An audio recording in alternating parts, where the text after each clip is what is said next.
Welcome to ఆకేర్ news.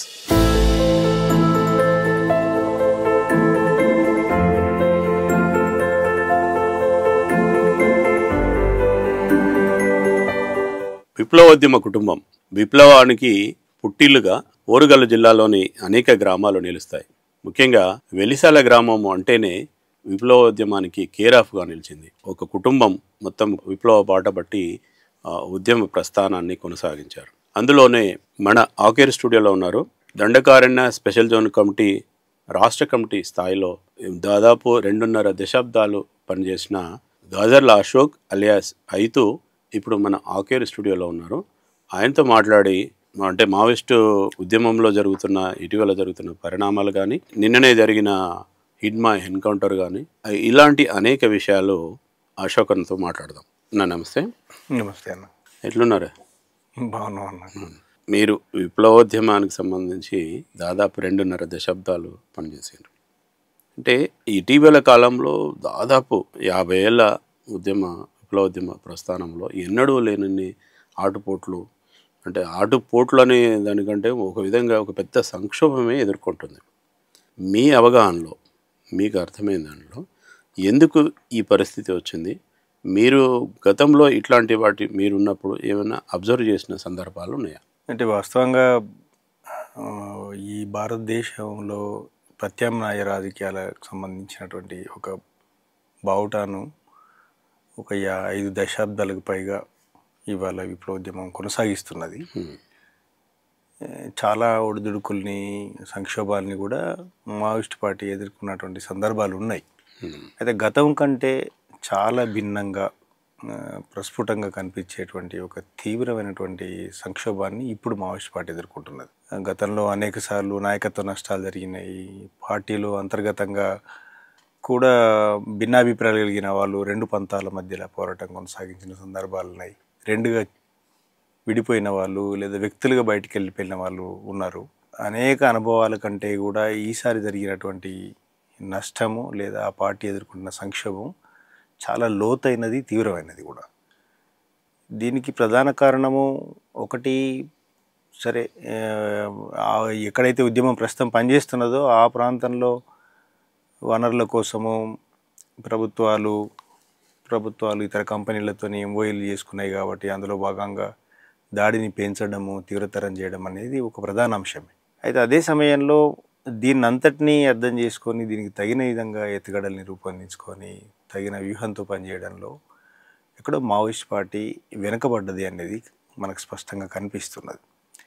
అంటే నేను ఉద్యమంలో పనిచేసినటువంటి అనుభవం నుంచి మాత్రమే చెప్తున్నా. సరే ఇప్పుడు ఆ పార్టీ తీసుకుంటున్న నిర్ణయాలు ఏంటి, ఎందుకు అని అంటే వాళ్ళ అంతర్గతంగా చేస్తున్న నిర్ణయాల పట్ల మనకు అంత కంటిన్యూటీ లేదు, స్పష్టత లేకపోయినా ఒక అంచనాతో మాత్రమే నేను చెప్పదలుచుకున్నా. ఏంటంటే మారుతున్న పరిస్థితులు, దేశ కాలమాన పరిస్థితులు ఏవైతే ఉన్నాయో వాటికి తగిన స్థాయిలో అంటే ఉద్యమం దండకారణ్య ప్రాంతానికి పరిమితం అయిపోతున్న స్థితిని అధిగమించి దాన్ని దేశవ్యాప్తంగా విస్తృతం చేసి విస్తరించడంలో ఆ పార్టీ ఎక్కడో వెనుకబడ్డది.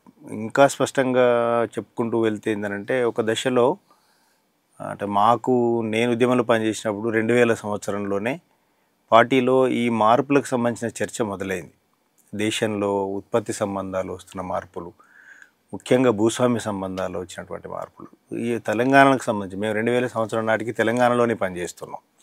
తెలంగాణలో పనిచేసిన నాటికి ఆనాడు జరిగినటువంటి పార్టీ కాన్ఫరెన్స్లలో, పార్టీ ప్లీనాలలో ఒక చర్చ ముందుకు వచ్చింది. తెలంగాణలో గతంలో లాంటి పరిస్థితులు లేవు. భూ సంబంధాల్లో కానీ, వ్యవసాయ సంబంధాల్లో కానీ, తర్వాత శ్రామికులకు యజమానులకు మధ్య సంబంధాల్లో కానీ చాలా మార్పులు కనబడుతున్నాయి.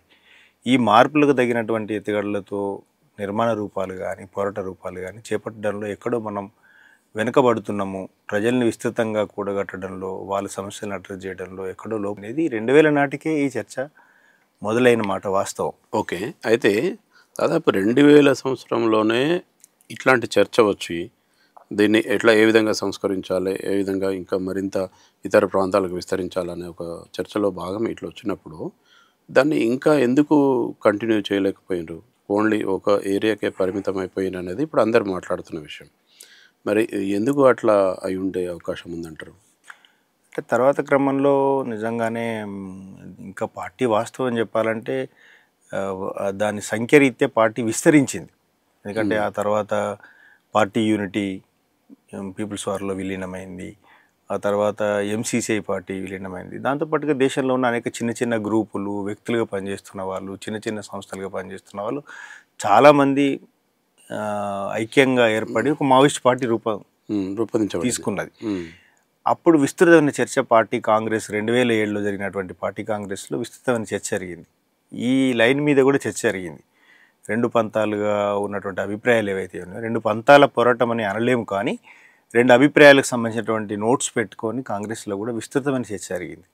విస్తృతమైన చర్చలో ఈ దేశంలో జరుగుతున్నటువంటి సామాజిక, ఆర్థిక, రాజకీయ మార్పులు, ముఖ్యంగా భూస్వామ్య సంబంధాలు, ఇంకా ఈ దేశం అర్ధభూస్వామ్య దేశమైనా పెట్టుబడిదారి సంబంధాలు పెంపొందినాయి కాబట్టి మనం ఏమైనా వ్యూహాన్ని ఆలోచించాల్సిన అవసరం ఉందా అనే అంశాల మీద కూడా లోతైన చర్చ జరిగింది.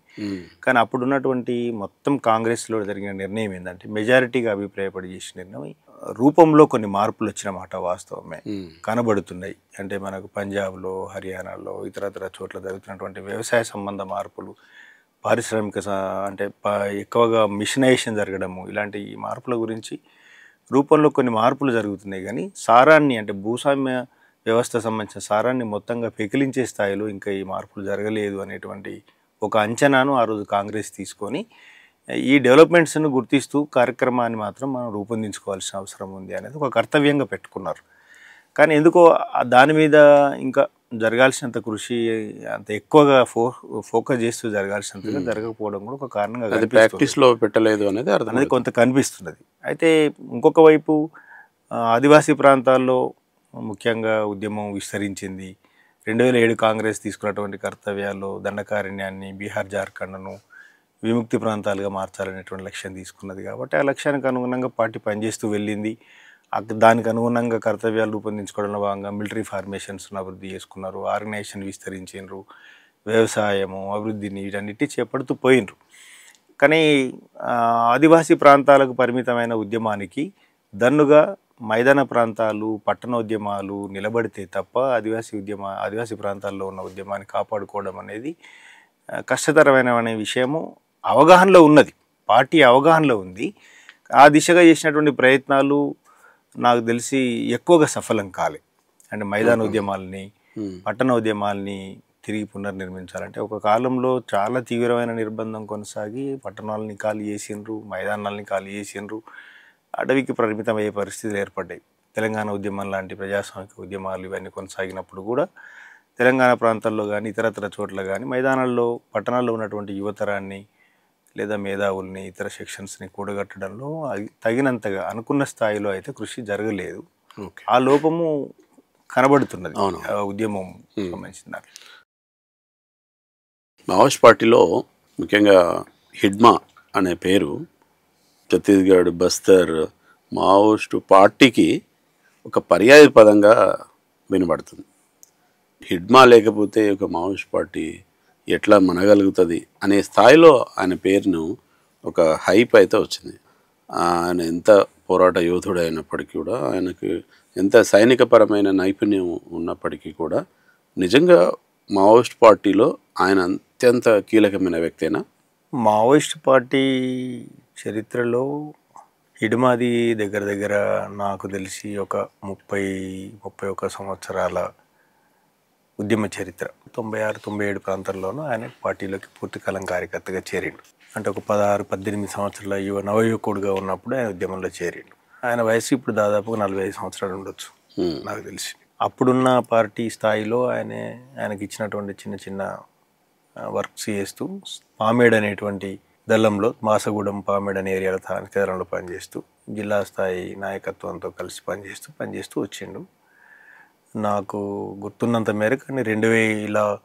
అంటే మీకు ఎప్పుడు పరిచయం? నాకు 2000 పరిచయం, కానీ కలిసి పనిచేసిన సందర్భం ఉన్నది. 2001లో నేను దండకారణ్యంకి వెళ్ళినప్పుడు, సౌత్ బస్తర్ వెళ్ళినప్పుడు నాకు 2001లోనే ఆయన పరిచయం. నేను పాల్గొన్న మొదటి జిల్లా కమిటీ సమావేశంలో అతను కూడా ఉన్నాడు. అంటే అప్పటికి జిల్లా కమిటీ సభ్యుడు కాదని ఆయన ఒక ఏరియా కమిటీ స్థాయిలో ఉన్నాడు. ఆ తర్వాత ఆయన ఏరియా కమిటీలో ఒక డిపార్ట్మెంట్లలో వర్క్ చేస్తూ తర్వాత పామేడ్ ఏరియా కమిటీకి కమాండర్గా. ఆ తర్వాత 2005లో ఆయన జిల్లా కమిటీలోకి తీసుకోబడ్డాడు. 2005, 2006 సమయంలో జిల్లా కమిటీలోకి తీసుకున్న తర్వాత కొద్ది కాలం ఆయనే కుంట అనే ఏరియాకు ఏరియా కమిటీ కార్యదర్శిగా, అక్కడ జిల్లా కమిటీ సభ్యుడిగా కూడా, జిల్లా కమిటీ అంటే డివిజనల్ కమిటీ సభ్యుడిగా ఆ ఏరియాకు బాధ్యుడిగా పనిచేశాడు. ఓకే. కుంట అనే ఏరియాకు దగ్గర ఒక 8 నెలలు సంవత్సరం పాటు కమాండర్గా, ఆ ఏరియా కమిటీ కార్యదర్శిగా అక్కడ జిల్లా కమిటీ నుంచి బాధ్యుడిగా పనిచేశాడు. దాని తర్వాత నేను సౌత్ బస్తర్ డివిజనల్ కమిటీ కార్యదర్శిగా ఉన్న సమయంలోనే ఆయన డివిజన్ కమిటీలో మెంబర్గా అక్కడ డివిజనల్ మిలిటరీ వింగ్కు ఇన్ఛార్జిగా ఆయనకు బాధ్యతలు పార్టీ అప్పచెప్పింది. ఒక మిలిటరీ బాధ్యత అప్పగించడానికి అవసరమైన మిలిటరీ నైపుణ్యము ఆయనకు ఉందని కదా అర్థం. అవును. అంటే ఒక మామూలు ఆదివాసీ గూడెం నుంచి వచ్చిన వ్యక్తికి ఆ స్థాయి మిలిటరీ నైపుణ్యం ఎట్లా వచ్చిందంటారు? అసలు ఆయనకు సంబంధించిన ఏమైనా వివరాలు చెప్పండి. ఆదివాసీలకు ఏంటంటే వాళ్ళకు సహజంగా పుట్టుకతోనే, అంటే వాళ్ళ జీవన విధానంలో భాగమైనటువంటి అడవిలో జంతువుల్ని వేటాడడం అనేది వాళ్ళ జీవితంలో భాగంగా ఉంటుంది. దాంట్లో వేటాడడంలో కూడా చాలామంది అత్యంత నైపుణ్యం కలిగిన వాళ్ళు ఉంటారు. అట్లాంటి చురుకైన వాళ్ళల్లో ఇడుమ కూడా ఒకడు. ఇడుమ ఇప్పుడు అదే ఊరి నుంచి ఇప్పుడు రాష్ట్ర నాయకుడిగా ఉన్న మరొక దేవ, ఇట్లాంటి వాళ్ళంతా కూడా వాళ్ళు సహజంగా అడవిలో చేసేటువంటి వేటలోనే నైపుణ్యం కలిగినటువంటి యువకులు, చురుకైన యువకులు. ఈ చురుకైన యువకులుగా ఉన్న వీళ్ళు ముఖ్యంగా సల్వాజుడం సమయంలో సల్వాజుడంకు వ్యతిరేకంగా జరిగినటువంటి మిలిటరీ అఫెన్సెస్ ఏవైతే ఉన్నాయో వాటిల్లో చురుగ్గా పాల్గొంటూ చురుగ్గా వీళ్ళ నాయకత్వం వహించినటువంటి, వీళ్ళ టాలెంట్ను గుర్తించినటువంటి పార్టీ. యువకుడుగా ఉన్నాడు, స్థానికంగా చురుగ్గా ఉన్నాడు, మిలిటరీ అఫెన్సెస్లో కూడా యాక్టివ్గా పాల్గొంటున్నాడు. కాబట్టి ఈయన సామర్థ్యాన్ని పెంచాలి ఈ రంగంలోనే అని భావించి అప్పుడు పార్టీ ఆయనకు మిలిటరీ బాధ్యతలు ఇచ్చింది. 2006 ఆ ప్రాంతంలో ఆయన జిల్లా కమిటీలోకి తీసుకొని జిల్లా కమిటీలో ఆయనను మిలిటరీ అఫెన్సెస్కు బాధ్యత ఇచ్చిండ్రు. ఆయన ఇచ్చినప్పుడు ఆ జిల్లాలో కేవలం 1-2 ప్లాటూన్ల నిర్మాణమే ఉండింది అప్పటికి. దాని తర్వాతనే అంటే 2006లో అది ఇచ్చిన తర్వాత నుంచి వెళ్ళి సల్వాజుడం సమయంలో కంపెనీ ఏర్పడ్డది. కానీ అట్లా ప్రారంభమైనటువంటి ఒక ఇడుమ ఆ ప్రాంతంలో ముఖ్యంగా దక్షిణ బస్తర్ ప్రాంతంలో ఒక 4-5 ఏరియాలలో కుంట, కిష్టారము, పామేడు, జేగురుగొండ అనేటువంటి ప్రాంతాలు ఏవైతున్నాయి ఆ ప్రాంతంలో మిలిటరీ కార్యకలాపాలకు సంబంధించినటువంటి ఫార్మేషన్స్కి బాధ్యుడిగా ఎదుగుతూ రావడం జరిగింది. రాష్ట్ర కమిటీ, ఆనాడున్న దండకారణ్య రాష్ట్ర కమిటీ ఆయన మీద స్పెషల్ ఫోకస్ చేస్తూ మిలిటరీ వింగ్కి సంబంధించినటువంటి ఒక లీడర్గా ఎదిగించడానికి కూడా ప్రత్యేకమైన కృషి చేసింది. అందులో భాగంగా ఒక రాష్ట్ర కమిటీ నాయకుడు ఆయన కొత్తగా నిర్మాణం చేసినటువంటి కంపెనీ 3 అనే ఫార్మేషన్ను ఒక 80-100 మందితోని మొట్టమొదటి కంపెనీ ఏర్పాటు చేసినప్పుడు, అంటే మొట్టమొదటి కంపెనీ అబుజుమాడు వైపు ఏర్పడ్డది, వన్ కంపెనీ 2 అనేది బీజాపూర్ జిల్లాలో అంటే వెస్ట్ బస్తర్లో ఏర్పడ్డది. కంపెనీ 3 ఇక్కడ సౌత్ బస్తర్లో ఏర్పడ్డది. కంపెనీ 3 ఏర్పడ్డప్పుడు కంపెనీ 3 ప్రధానంగా అప్పుడు జరిగిన సల్వాజుడం దాడులలో, అంటే మాడు వైపు, అబుజుమాడు వైపు, ఉత్తర బస్తర్ వైపు సల్వాజుడం లేదు. సల్వాజుడం కేవలం ఇంద్రావతి నదికి ఇతల వైపు ఉన్నటువంటి దంతేవాడ, సుక్మా, బీజాపూర్ జిల్లాలో మాత్రమే సల్వాజుడం కొనసాగినటువంటి మిలిటరీ ఫార్మేషన్లకు ఈయన బాధ్యుడిగా ఉన్నాడు. 2006 నుంచి మొట్టమొదట నాకు తెలిసి కుంట, కిష్టారం ఏరియా బార్డర్లో ఉన్నటువంటి ఉరుపల్మెట అనే ప్రాంతంలో మొట్టమొదటి దాడి సిఆర్పిఎఫ్ బలగాల మీద ఈయనతో పాటుగా ఏర్పాటు చేసినటువంటి కంపెనీ ఆ దాడి చేసింది. అప్పుడు సల్వాజుడం దాడులు జరుగుతున్నాయి, గ్రామాలను తగలబెడుతున్న సమయంలో అక్కడ పక్కనే ఉన్నటువంటి ఒక ఊరిని తగలబెట్టిపోతున్నటువంటి బలగాల మీద దాడి చేసినప్పుడు జరిగింది. ఆ తర్వాత అంతా ఇంకా ఆయన మిలిటరీ అఫెన్సెస్లనే కొనసాగుతూ వచ్చిండు. ఆయన ప్రాథమిక విద్య చదివిండు. నాకు తెలిసి 6వ తరగతి 7వ తరగతి వరకు మాత్రమే ఇంటి దగ్గర చదువుకున్నాడు. ఆయన చదువంతా విప్లవోద్యమంలోనే చాలా చురుగ్గా చదువు నేర్చుకునే విషయంలో కానీ, పుస్తకాల అధ్యయన విషయంలో కానీ చాలా శ్రద్ధ పెట్టి నేర్చుకునేవాడు. హిందీ సాహిత్యాన్ని విరివిగా అధ్యయనం చేశాడు. తెలుగు పుస్తకాలు కూడా చదువుతాడు. ఆయనే తెలుగు మాట్లాడతాడు, తెలుగు చదువుతాడు. తెలుగు కంటే ఎక్కువగా ప్రధానంగా హిందీ సాహిత్యాన్ని ఆయన బయట నుంచిన సాహిత్యాన్ని తెప్పించుకోవడము, మిలిటరీ రంగానికి సంబంధించిన సాహిత్యము, పార్టీ సాహిత్యము, అట్లాగే పార్టీ తీస్తున్నటువంటి అవామీ జంగ్ లాంటి మిలిటరీ సాహిత్యము, వీటన్నిటిని విరివిగా చదువుతూ తన జ్ఞానాన్ని పెంచుకునే ప్రయత్నం చేసిండు. అట్లా మంచి చదువుని ఇంగ్లీష్ కూడా నేర్చుకున్నాడు. ప్రధానంగా ఆయనని సల్వాజుడం సమయంలో, నాకు గుర్తున్నంత మేరకు సల్వాజుడం సమయంలో ప్రజలు ఏవైతే ఇందాక మనం చెప్పుకున్నట్టుగా విధ్వంసం జరుగుతున్నదో, ఆ విధ్వంస కాలంలో ప్రజలు తమ రక్షణ కోసం పనిచేసేటువంటి ఒక నాయకుడిగా ప్రజలు ఆయనను గుర్తుపెట్టుకున్నారు. అంటే మా మీద దాడులకు వచ్చి మా ప్రాంతంలో మా ప్రజల్ని, మా పిల్లల్ని చంపడానికి వస్తున్నటువంటి బలగాల మీద దాడి చేస్తున్నటువంటి, మా కోసమే పనిచేస్తున్నటువంటి ఒక నాయకుడు, దేవుడు అనే స్థాయిలో ప్రజలు ఆయన కొలుసుకోవడం మొదలైంది. అంటే కొన్ని సంఘటనలు, నాకు గుర్తున్న కొన్ని సంఘటనలు 2007 ఆ ప్రాంతంలో ఒకసారి తాడిమెట్ల అనే గ్రామం దగ్గర సిఆర్పిఎఫ్ బలగాలు తాడిమెట్ల అనే గ్రామంకి వచ్చి వెళ్తున్నప్పుడు పిఎల్జే బలగాలు దాడి చేసి, దాంట్లో హిడ్మా కూడా ఉన్నాడు. ఆ దాడిలో వీళ్ళు పాల్గొంటుంటే ఆ ఫైరింగ్ సౌండ్ విని ఆ చుట్టుపక్కల గ్రామాలు 7-8 గ్రామాల ప్రజలు మంచాలు, అంటే ఆ దాడిలో ఒకవేళ పిఎల్జే బలగాలు మా బిడ్డలు ఎవరైనా గాయపడ్డా చనిపోయినా వాళ్ళని మోసుకురావాలి మేమని మంచాలు పట్టుకొని, అంబలి కుండలు పట్టుకొని కావళ్ళ కొద్దీ ఫైరింగ్ జరుగుతున్న ప్రదేశానికి స్వచ్ఛందంగా ఉరికొచ్చిండ్రు.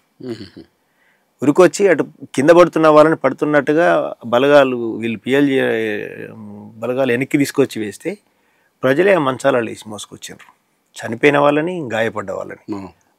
అక్కడ జరిగిన 3 గంటలు 4 గంటల ఫైరింగ్లో వాళ్ళకి అంబలు అందించి జావ తాగించుకుంటూ వాళ్ళని వెనక్కి తీసుకొచ్చినటువంటి సందర్భం ఉంది. అట్లా ప్రజలకు ఏంటంటే మా కోసం నిలబడి మా గ్రామాల మీద దాడులను ఆపడానికి లేదా మా ప్రాణాల రక్షణ కోసం నిలబడుతున్నటువంటి మా నాయకుడు, మా ప్రాంత బిడ్డ, మా బిడ్డ అనేటువంటి ఒక ఆత్మీయ రిలేషన్ పెరిగింది. అట్లా ఆ ప్రజల్లో, ఆ ప్రాంత ప్రజలు, ముఖ్యంగా సౌత్ బస్తరు ఈ ప్రాంత ప్రజల్లో ఆయన ఒక గౌరవప్రదమైనటువంటి స్థానాన్ని ప్రజల గుండెల్లో సంపాదించాడు. అది వాస్తవమే. ఇదొక వాస్తవం. అయితే రెండవ వాస్తవం, హిడ్మా అనే మావోయిస్ట్ పార్టీ అంటే హిడ్మా అనేటువంటి జరిగే ప్రచారం ఏదైతే ఉందో, ఎందుకు మనం పట్టించుకోవాల్సిన అవసరం లేదనంటే, మావోయిస్ట్ పార్టీ అనేది అనేక మంది నాయకులతో, కార్యకర్తలతో కూడుకున్నటువంటి ఒక పెద్ద రాజకీయ సంస్థ, విప్లవ సంస్థ. ఈయన పనిచేసినటువంటి ప్రాంతంలో, ఈయన పనిచేసినటువంటి ఫార్మేషన్స్లో ఈయన ఒక బలమైన నాయకుడిగా పనిచేసిండు, ప్రతిఘటించిండు లేదా నాయకత్వం వహించిండు అనే మేరకు ఓకే, దాన్ని ఎవరైనా అంగీకరించే విషయం. ఆ ప్రాంత ప్రజలు కూడా ఆయన అట్లా ఓన్ చేసుకున్నారు. కానీ ఎప్పుడైతే ఆయనే ఒక బలమైన నాయకుడిగా ఉన్నాడు అనేది ప్రజల్లో ఒక ఆత్మవిశ్వాసం పెరిగిందో, కార్యకర్తల్లో కూడా ఒక ఆత్మవిశ్వాసం పెరిగిందో, అది ఆ ఆత్మవిశ్వాసాన్ని దెబ్బతీయాలంటే, లేకపోతే ఇక వాళ్ళకు అంత కీలకమైన నాయకుడు చనిపోతే ఇక పార్టీకి ఆధారమే లేదు అనే వాతావరణం కల్పించాలనంటే ఒక పథకం ప్రకారం ఆయన మీద ప్రచారాన్ని పెంచుతూ రావడం జరిగింది. లేదా తెలిసి కొంతమందో, తెలుగు కొంతమందో, లేకపోతే రకరకాలుగా ఏంటంటే ఈ ప్రచారాన్ని అంతా చాలా పెద్ద ఎత్తున కొనసాగిస్తూ వచ్చిండ్రు. హిడ్మా అయిపోతుందా అనేటువంటి దాన్ని ఏంటంటే అది ఉద్దేశపూర్వకంగా పెంచుతూ వచ్చినటువంటి ప్రచారమే. హిడ్మా అనేటైనా వాస్తవం చెప్పాలంటే ఇవాళ ఉన్న మావోయిస్ట్ పార్టీ నాయకత్వం కానీ, ఇంతకు ముందు పనిచేసిన నాయకత్వంలో ఆయన కీలకమైన నాయకుడు అనేది వాస్తవమే. కానీ ఆయన చాలా జూనియర్, ఆయనకంటే సీనియర్స్ ఇప్పటికీ ఇంకా ఉన్నారు, ఇంతకు ముందు ఉన్నారు. అంటే ఇక్కడ మాట్లాడుకున్న విషయం ఏంటంటే, ఒక స్థానికుడు, ఒక ట్రైబల్, అంటే మొదటిసారి సెంట్రల్ కమిటీలోకి ఆయన ఎన్నుకోబడ్డాడు. అంటే అక్కడున్న లోకల్స్ ఎవరు సెంట్రల్ కమిటీలో లేరు అనేది ఒకటి చర్చ ఉంది. నిజమేనా? ఇంకెవరు లేరా అసలు సెంట్రల్ కమిటీలో? సెంట్రల్ కమిటీలో అక్కడి నుంచి ఇంకొక ఆయన రామ్దేర్ అని సెంట్రల్ కమిటీలో ఉన్నాడు. ఆయన ఈయనకంటే లోకల్ ట్రైబు. ఆయన ఈయనకంటే ముందే senior state committee member, AZC member. అక్కడ దండకారణ్యంలో మిలిటరీ కమిషన్కు ఇన్ఛార్జి కూడా చేసిండు ఆయనే. మిలిటరీ కమిషన్ దండకారణ్య పార్టీ కమిటీలో మిలిటరీ విభాగం ఉంటే ఆ విభాగానికి రాష్ట్ర స్థాయి ఇన్ఛార్జిగా కూడా పనిచేసిండు. ఆయన కూడా సెంట్రల్ కమిటీలోకి తీసుకున్నారనేది మనకు తెలిసిన సమాచారం. అయితే ఆయన కూడా సెంట్రల్ కమిటీలో ఉన్నాడు. ప్రస్తుతం ఇంకా ఆయన ఉద్యమంలో కొనసాగుతున్నాడు కాబట్టి ఆయన పార్టీలో ఉన్నాడు. హిడ్మాకు సంబంధించి ప్రజలు కానీ సమాజం కానీ ఊహిస్తున్నది ఏంటంటే చాలా గ్రేట్ లీడర్. ఎందుకనంటే అయితే నాకు తెలిసిన మేరకు నేను ఉద్యమంలో పనిచేసినాడు కానీ ఆ తర్వాత కానీ తెలిసిందంటే 2001-2 తర్వాత ముఖ్యంగా అయితే 2005-6 నుంచి మావోయిస్ట్ పార్టీ పైన ఒక పని ఏం చేసిందనంటే స్థానిక నాయకత్వాన్ని అన్ని స్థాయిలో ఎదిగించాలనేది ఒక పట్టుదలతో కార్యక్రమం. అంటే ముఖ్యంగా తెలుగు వాళ్ళము ఇంకొకరము బయట నుంచి వచ్చిన వాళ్ళం ఎంతకాలంకైనా కూడా మనం బయట వాళ్ళమే. ఏ ప్రాంతంలో ప్రజలు ఉద్యమాలు చేస్తున్నారో వాళ్ళ సొంత నాయకత్వము వాళ్ళ బిడ్డలు లేదా వాళ్ళ సొంత ప్రాంతపు నాయకత్వం ఎదగడం అనేది ఆ ప్రాంత ఉద్యమానికి గ్యారంటీ ఉంటుంది. ఆ ప్రాంత ఉద్యమాలు తమ కాళ్ళ మీద నిలబడి ఆ ప్రజలే కొట్లాడాలేనంటే తమ నాయకత్వాన్ని తాము తయారు చేసుకోవడం, ఆ నాయకత్వంలో పనిచేయడం ద్వారా ప్రాంత ప్రజలు ఓన్ చేసుకుంటారు అనేటువంటి ఒక స్పష్టమైన విధానాన్ని దృష్టిలో పెట్టుకొని క్యాంపెయిన్గా కొన్ని వందల మందిని నాయకత్వంగా ఎదిగించాలనేటువంటిది ఒక పథకం ప్రకారం మావోయిస్ట్ పార్టీ కృషి చేసింది అనేది వాస్తవం. మీరు చెప్పే రామ్దేర్ హిడ్మా కాకుండా ఇంకెవరైనా ఆ స్థాయి లోకల్ ట్రైబ్స్ అంటే ఆదివాసీ నాయకులు ఉన్నారా? అంటే కేంద్ర కమిటీలకు సంబంధించి అక్కడ లేరు కానీ మనకు తెలంగాణలో హరిభూషణ్ కూడా కేంద్ర కమిటీ నాయకుడే ఉండే కదా, యాపనారాయణ హరిభూషణ్ కూడా ఆదివాసీనే. అంటే వీళ్ళకంటే ముందే ఆయన సెంట్రల్ కమిటీలో మెంబర్, తెలంగాణ రాష్ట్ర కార్యదర్శిగా సెంట్రల్ కమిటీలో మెంబర్గా ఉండే అనారోగ్యంతో ఆయనే చనిపోయిండు. జార్ఖండ్ బీహార్లో కూడా ఒక 2-3 సెంట్రల్ కమిటీలో ఉన్నారు. ఒకరు ఏమో బహుశా ఎన్కౌంటర్లో చనిపోవడము అరెస్ట్ అవ్వడం జరిగినట్టున్నది. 1-2 అక్కడ కూడా ఉన్నారు. దండకారణ్య ప్రాంతంలో మాత్రం కేంద్ర కమిటీ స్థాయిలో ఉన్న వాళ్ళు వీళ్ళు రాష్ట్ర కమిటీలో ఉన్నారు. మరి హిడ్మా ఒక ఆంధ్రప్రదేశ్కి వెళ్ళడము, ఆంధ్రప్రదేశ్లో పోలీసులకి దొరకడము, అంటే ఆ పోలీసులతో ఫైరింగ్ జరగడం, ఎన్కౌంటర్ జరగడం అనేది ఒక జరుగుతుంది కదా, ఇప్పుడు జరిగిన పరిణామం. అంటే నిజంగా ఆంధ్రప్రదేశ్కి హిడ్మా ఎందుకు వచ్చినట్టు మీ అబ్జర్వేషన్? అక్కడ లేదంటే ఇంకేదైనా వేరే ఏమైనా ప్రత్యేకమైన ఒక యాక్షన్ ప్లాన్ ఉండేనా? అంటే మనకు అబ్జర్వేషన్, మనకు ఉన్న సమాచారం లేదంటే అనాలిసిస్ చేయడమే తప్ప ఒక పర్టికులర్ ఇన్ఫర్మేషన్ ఉండకపోవచ్చు. కానీ అంటే మీకు అర్థమైన దాంట్లో ఎంత 50 మంది ఒక్కసారిగా ఆంధ్రప్రదేశ్ లాంటి ఒక ప్రాంతానికి రావడం, ఆంధ్రప్రదేశ్ని షెల్టర్ జోన్గా ఏర్పాటు చేసుకొని అక్కడే ఉండాలని అనుకున్నారు అనేది ఒకటి. ఆ తర్వాత మరి హిడ్మా లాంటి వాళ్ళు అక్కడికి వచ్చిండ్రు అంటే ఇంకేదైనా వేరే ఏమైనా ప్రత్యేకమైన ఏమైనా యాక్షన్ ప్లాన్ ఉండే అవకాశం ఉంటుందా? అంటే ఈ మధ్య కాలంలో జరుగుతున్నటువంటి పరిణామాలు, మావోయిస్ట్ పార్టీకి జరుగుతున్న తీవ్రమైన నష్టాలు, ఇవన్నిటి నేపథ్యంలో నేను అనుకుంటున్నాను, నాకున్న పార్టీపరమైన పాత జ్ఞానం నుంచి అవగాహన నుంచి నేను అనుకుంటున్నాను ఏంటంటే బహుశా వాళ్ళు ఆ ప్రాంతం నుంచి కేంద్రీకరించి జరుగుతున్నటువంటి దాడిలో ఆ ప్రాంతం నుంచి నాయకత్వాన్ని కొంతమంది సీరియస్గా క్యాడర్ని షిఫ్ట్ చేసే నిర్ణయం పార్టీ తీసుకొని ఉండొచ్చు అని నేను అనుకుంటున్నాను. దాంట్లో భాగంగా మరి హిడ్మాతో పాటుగా ఉన్నటువంటి మిగతా బలగాల్లో కొంతమందిని వాళ్ళు ఏమైనా ఇటు ఏఓబి సైడో ఆంధ్ర సైడో షిఫ్ట్ చేయాలని నిర్ణయం తీసుకొని ఉండొచ్చునేమో.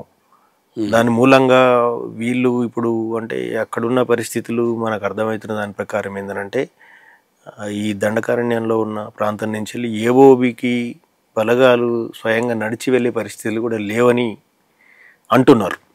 అంటే చాలా ఈ మధ్య కంటిన్యూగా వాటి నుంచి బయటకు వచ్చి సాధారణ జీవితంలో కలిసిన వాళ్ళు కూడా చెప్తున్న సమాచారం ప్రకారం అడుగడుగున పోలీస్ క్యాంపులు ఉన్నాయి. ఎటువైపు నుంచి ప్రయాణం చేసినా ఈజీగా వీళ్ళ ఉనికి తెలిసిపోయే పరిస్థితి ఉన్నది. అక్కడక్కడ దాక్కోవడం వేరు, ఒక లాంగ్ ప్రయాణం చేయాలి. అంటే ఇక్కడ నుంచి ఒకవేళ ఏఓబికి పోవాలని నిర్ణయం జరిగి ఉంటే వాళ్ళది, అంటే ఏఓబి కూడా వాళ్ళు సేఫ్ అని మరి ఎట్లా నిర్ణయం తీసుకున్నారనేది మనకు తెలియదు. కానీ వాస్తవంగా కూడా ఎన్కౌంటర్లు జరిగినాయి, చాలా మంది ఎన్కౌంటర్లు జరిగినాయి. అక్కడ అసలు మనగలగలేని పరిస్థితి ఏర్పడ్డది. లాస్ట్ టైం మనం చూసినాము, మా సోదరుడు గణేష్ ఎన్కౌంటర్ కూడా అక్కడే జరిగింది. ఇప్పుడు ఏదైతే ప్లేస్లో జరిగిందని వాళ్ళు చెప్తున్నారు అక్కడే జరిగింది. అప్పటికే దాదాపుగా ఆ ప్రాంతంలో ఉద్యమం నిలదొక్కోలేని పరిస్థితి వచ్చింది అనేది అందరి అంచనాల్లో కనబడుతున్నది. మరి మీకున్న అవగాహన మేరకు ఒక central committee member Ganesh encounter అయిన ప్లేస్ కానీ ఆ పరిసరాలకు కానీ మళ్ళీ దళాలు వెళ్ళే అవకాశాలు ఉంటాయి? అట్లా అది లేదు. వాస్తవంగా ఏంటంటే ఆ పర్టికులర్ ప్లేస్ నాకు స్వయంగా అంతకుముందు ఆ ప్రాంతంతో పెద్ద పరిచయం లేదు. కానీ గణేష్ ఎన్కౌంటర్ తర్వాత నేను అక్కడికి వెళ్ళిన, మారేడుమిల్లికి వెళ్ళిన, రంపచోడవరం వెళ్ళిన, అక్కడ స్థానికంగా ఉన్న వాళ్ళని కొంతమందితో కలిసి మాట్లాడినప్పుడు అర్థమైంది ఏంటంటే అసలు ఆ ప్రాంతంలో పార్టీ ఆర్గనైజేషను చాలా కాలంగా లేదు. అంతకుముందు అక్కడ లేదు కాబట్టి ఏమైనా షెల్టర్ జోన్ లాగా షెల్టర్ జోన్ అని కూడా దాన్ని అనుకోవడానికి లేదు. ఎందుకంటే ఎక్కడ షెల్టర్ జోన్గా ఎంచుకోవాలన్నా మావోయిస్ట్ పార్టీ చరిత్రలో కనీస ప్రజాపునాది అనేది వాళ్ళ ప్రాథమిక షరతు. అది కనీస ప్రజాపునాది ఉండడం అనేది ప్రాథమిక షరతే. అది ఆ ప్రాథమిక షరతును ఉల్లంఘించి వాళ్ళు అక్కడ కత్తి మీద సాము ఎవరు చేయలేరు, అంటే నీళ్ళ మీద సాము చేసిన లాంటిది అవుతుంది. ప్రాథమిక షరతులు అక్కడ ప్రజలతో పార్టీకి సంబంధాలు లేవు. పర్టికులర్ మారేడుమిల్లి ఏరియాలో మావోయిస్ట్ పార్టీకి ఆ ప్రాంతంలో ఆర్గనైజేషన్ లేదు, వాళ్ళకి అక్కడ ప్రజలతో కనీస సంబంధాలు లేవు. కానీ లేదు, ఎందుకు నేను ఎందుకు ఈ మాట చెప్తున్నా అంటే, నేను స్వయంగా గణేష్ ఎన్కౌంటర్ అయినప్పుడు ఆ ప్రాంతంకి వెళ్ళినప్పుడు నాకు అర్థమైంది ఏంటంటే, అసలు అక్కడ ఆ ప్రాంతంలో ప్రజలకు పార్టీకి మధ్య ఎలాంటి సంబంధాలు లేవు. తర్వాత ఇప్పుడు హిడ్మా ఎన్కౌంటరే కాదు, ఆ తర్వాత మళ్ళీ ఈరోజు జరిగిన ఎన్కౌంటర్లో కూడా పరిసరాల్లోనే జరిగిందని చెప్తున్నారు. అయితే ఆ పర్టికులర్ ఏరియాలో మాత్రం వాళ్ళు సంచరించి లేదా వాళ్ళు షెల్టర్ తీసుకునే పరిస్థితులు నేను నమ్మట్లేదు. మరి ఒక 50 మంది ఒకే బంగ్లాలో ఆంధ్రప్రదేశ్లో ఉండడం అది ఎట్లా సాధ్యమవుతుంది? బంగ్లాలో అంటే ఒకవేళ ఏం జరిగింది అనేది మనం ఏం మాట్లాడినా వాళ్ళు తీసుకున్న నిర్ణయాన్ని మనం ప్రిమేచ్యూర్గా అంచనా వేయడం సరైనది కాదేమో. కానీ ఒక అంచనా ఏమనిపిస్తుంది అని అంటే, బహుశా వీళ్ళు ఖాళీ చేయాలి, ఇక్కడ మనం ఉండడం మంచిది కాదు, నష్టదాయకం అని పార్టీ అని ఆలోచించి నాయకత్వంతో పాటు కొంతమంది క్యాడర్ను కూడా ఇక్కడి నుంచి వేరే ప్రాంతాలకు షిఫ్ట్ చేయాలని నిర్ణయం తీసుకున్నప్పుడు, షిఫ్టింగ్లో భాగంగా ఇప్పుడు పోలీసులు చెప్తున్న సమాచారం ప్రకారమే గత 2 నెలలుగా మా అబ్జర్వేషన్స్లో ఉన్నారు వీళ్ళు. 2 నెలలుగా మేము చేస్తున్న అబ్జర్వేషన్లో అప్పుడు కొంతమంది అక్కడక్కడ చేరుకొని స్టే చేస్తున్నారు అనేది అర్థం వచ్చేలాగా వాళ్ళ స్టేట్మెంట్స్లో కనిపిస్తున్నది.